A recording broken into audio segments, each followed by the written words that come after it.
In today's video, we'll break down a real market example using smart money concepts. This analysis is purely educational and focuses on structure, liquidity, and price behavior. If you want to learn trading with structure and discipline, follow Discount Trader, where the focus is on understanding the market, not predictions or signals.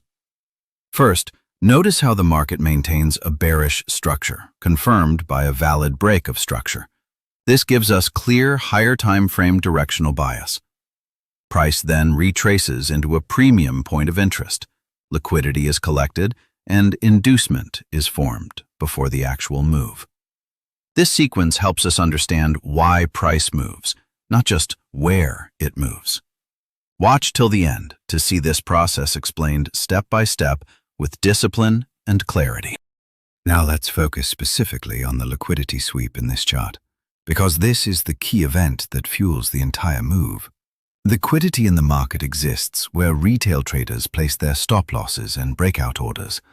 In this case, buy-side liquidity is resting above these relative highs, where many traders expect continuation to the upside. As price approaches the point of interest, the market first forms minor and then major inducement. This creates confidence among breakout buyers and forces early sellers to exit their positions. Once price trades above these highs, it sweeps the buy-side liquidity. This is not a reversal signal by itself. It's simply the market collecting orders needed to move efficiently. Immediately after the sweep, we see strong bearish displacement. This displacement confirms that smart money used that liquidity to distribute positions, not to continue higher. From here, price delivers efficiently to the downside, targeting sell-side liquidity below the lows. So the sweep is not about trapping traders. It's about understanding where liquidity exists and how institutions use it to move price. Now let's clearly understand the break of structure in this chart, because structure is what gives context to every trade. Structure is defined by the market's ability to create higher highs and higher lows, or lower highs and lower lows. In this case, the market was already in a bearish environment, printing lower highs consistently. When price breaks and closes below this prior swing low, we get a valid break of structure. This is important because it confirms continuation of bearish order flow, not a reversal. After the break, notice the strong bearish displacement. This impulsive move shows commitment from smart money and leaves inefficiency in the market, which later becomes a reason for price to retrace. That retracement is not random. Price returns to rebalance inefficiency and mitigate institutional orders, which leads price back into a premium point of interest. So the break of structure is not an entry signal by itself. It provides directional bias and context, allowing us to wait for liquidity and confirmation before execution. Now, let's talk about the point of interest in this chart, because this is where high probability decisions are formed. A point of interest is an area where institutions previously placed large orders, often visible after strong displacement in the market. In this case, the POI is formed at a premium level following a clear bearish break of structure. Notice how price previously left this area with strong momentum to the downside. That impulsive move tells us that unmitigated sell orders are likely still resting here. When price retraces back into this zone, it's not a random pullback. The market is returning to rebalance inefficiency and allow institutions to mitigate remaining positions. This is why we don't enter as soon as price touches the POI. Instead, we wait for liquidity to be taken and for lower timeframe confirmation to align with a higher timeframe bias. So, the point of interest is not a signal.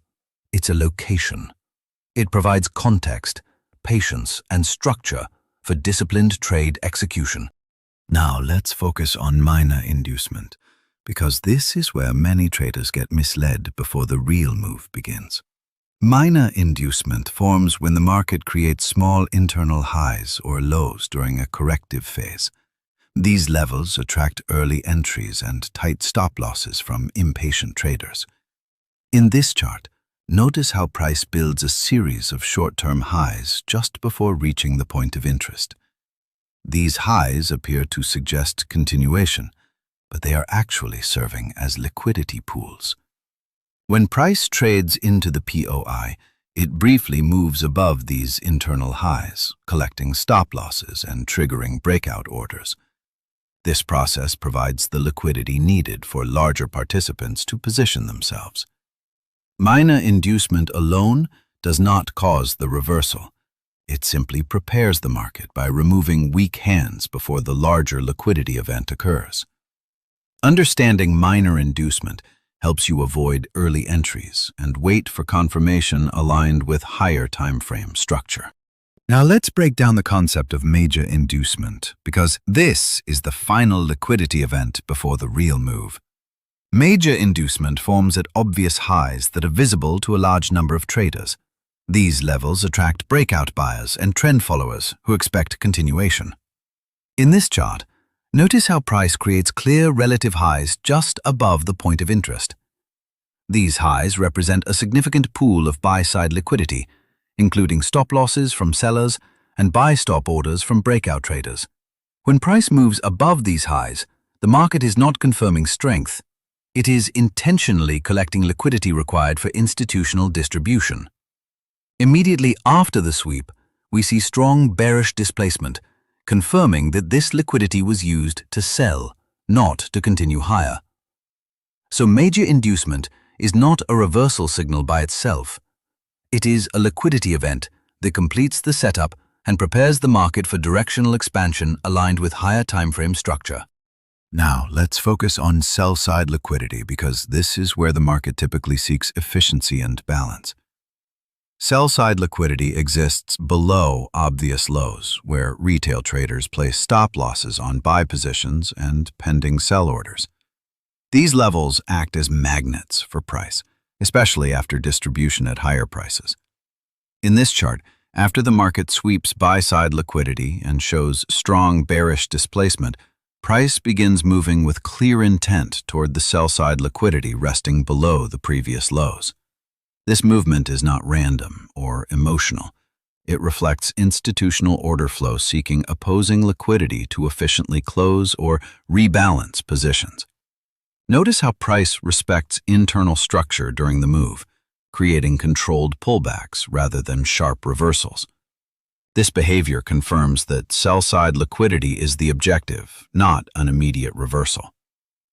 Once sell-side liquidity is taken, the market often pauses, consolidates, or shifts behavior. That's why understanding sell-side liquidity helps traders manage expectations and avoid holding trades beyond logical targets. Now, let's walk through the sell trade execution in this chart, step by step, using proper structure and liquidity logic. Execution always begins with context. Here, the higher time frame is clearly bearish, confirmed by a valid break of structure. This tells us we should only look for sell opportunities, not buys. Price then retraces into a premium point of interest, where previous bearish displacement originated. This is the area where institutions are likely to rebalance or add to sell positions. Inside the point of interest, the market creates minor inducement followed by major inducement, encouraging early entries and breakout buying. Once buy-side liquidity above the highs is swept, we wait for confirmation rather than entering blindly. Sell execution occurs only after bearish displacement or lower time frame structure shift confirms rejection from the POI. This confirms that liquidity was used for distribution, not continuation. The stop loss is logically placed above the inducement high, while the target is set at sell-side liquidity below the lows. This execution is not predictive. It's reactive, structured, and based on market behavior.